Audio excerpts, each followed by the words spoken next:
નમસ્કાર friends, Gujarat jobs YouTube ચેનલમાં આપનું હાર્દિક સ્વાગત છે. વિદ્યાર્થી મિત્રો, અમારી ચેનલ પર સરકારી ભરતીને લઈને તમામ અપડેટ મૂકવામાં આવે છે. જો તમે અમારી ચેનલ પર નવા હો અને સરકારી ભરતીની તમામ અપડેટ મેળવવા માંગતા હો તો પ્લીઝ અમારી ચેનલને સબસ્ક્રાઇબ તેમજ બાજુમાં આપેલ બેલ આઇકોન પર ક્લિક કરી દેજો, જેનાથી સરકારી ભરતીની અપડેટ આપને મળતી રહેશે.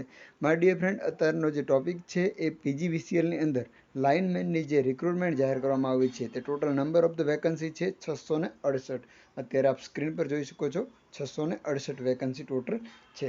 દરેક જિલ્લા વાઇઝ જગ્યાઓ અહીંયા આપવામાં આવેલ છે. ભાવનગર, મોરબી, જુનાગઢ, બોટાદ, સુરેન્દ્રનગર, રાજકોટ ગ્રામ્ય, અમરેલી, રાજકોટ શહેર, એટલે આ તમામ જે જગ્યાઓ છે ભુજ, અંજાર, જામનગર તે PGVCLના અંડરમાં છે, જે પશ્ચિમ ગુજરાત વીજ કંપની લિમિટેડના અંદરમાં આવે છે, જે હદની અંદર આવતી હોય તે.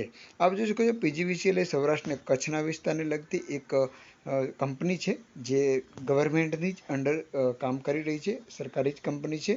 તેની અંદર પૂરતા ઉમેદવારો જો નહીં થઈ શકતા હોય, રોજગાર કચેરીનું નિયમન યોગ્ય લાયકાત ધરાવતા ઉમેદવારો જો મળી શકતા ન હોય, જેને કારણે PGVCL રિક્રુટમેન્ટ જાહેર કરવાનું પસંદ કરવામાં આવેલું છે.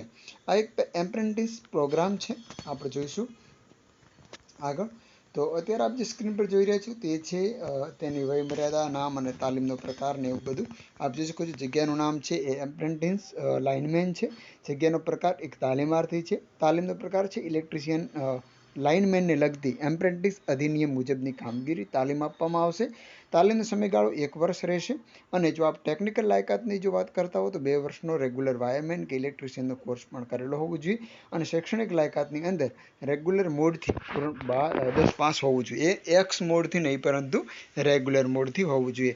વયમર્યાદા અહીં 4/8/2024ના રોજ ઓછામાં ઓછી 18 વર્ષ અને વધુમાં વધુ 25 વર્ષ બિન અનામત માટે 30 વર્ષ. દિવ્યાંગ ઉમેદવારો 35 વર્ષ સુધી એપ્લાય કરી શકે છે. અને GSO 295 છે. માત્ર PGVCLના જ કર્મચારીઓનો જે વારસો હોય તેવા ઉમેદવારો વધુમાં વધુ 40 વર્ષની વયમર્યાદા માટે એપ્લાય કરી શકે છે. સ્ટાઇપેન્ડ એટલે કે પગારની જો વાત કરવામાં આવે તેને સ્ટાઇપેન્ડ જ કહીશું આપણે, તો સરકારશ્રીના વખતના ધારાધોરણો મુજબ આપવામાં આવશે. અને માત્ર પુરુષ માટે જ આ વેકન્સી છે. ડોક્યુમેન્ટ અહીં આપેલા છે તે મુજબ ડોક્યુમેન્ટ પણ રજૂ કરવાના રહેશે.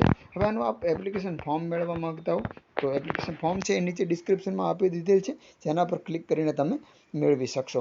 પસંદગી પ્રક્રિયાની વાત કરવામાં આવે તો ઉમેદવારે કંપની દ્વારા નિયત થયેલ શારીરિક સક્ષમતાની જે કસોટી છે એના ભાગરૂપે એક તાંબલો ચડવાની જે કસોટી છે, જેને પોલ ક્લાઇમ્બિંગ ટેસ્ટ કહેવામાં આવે છે, તે સ્થળ પર આપવામાં આવતી સૂચનાઓ મુજબ પસાર કરવાની રહેશે. આ શારીરિક સક્ષમતા જે કસોટી છે એ ઉમેદવારે 50 સેકન્ડમાં પૂરી કરવાની રહેશે. શારીરિક સક્ષમતા કસોટી સફળતાપૂર્વક પસાર કર્યા બાદ ઉમેદવારની પસંદગી યાદી અને તેમના ITIની પરીક્ષામાં મેળવેલ ગુણની ટકાવારીના આધારે તૈયાર કરવામાં આવશે. કોઈ પણ સેમેસ્ટર કે વર્ષમાં 1 કરતાં વધુ પ્રયત્ન પાસ કરેલા હશે તેઓની ટકાવારી 35% ગણવામાં આવશે.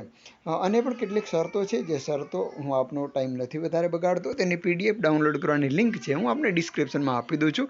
તેના પર ક્લિક કરીને તમે સંપૂર્ણ વિગત મેળવી શકશો. આવી સરકારી ભરતીની અપડેટ સાથે ફરી મળતા રહીશું. Thank you so much for watching this video. જય હિન્દ.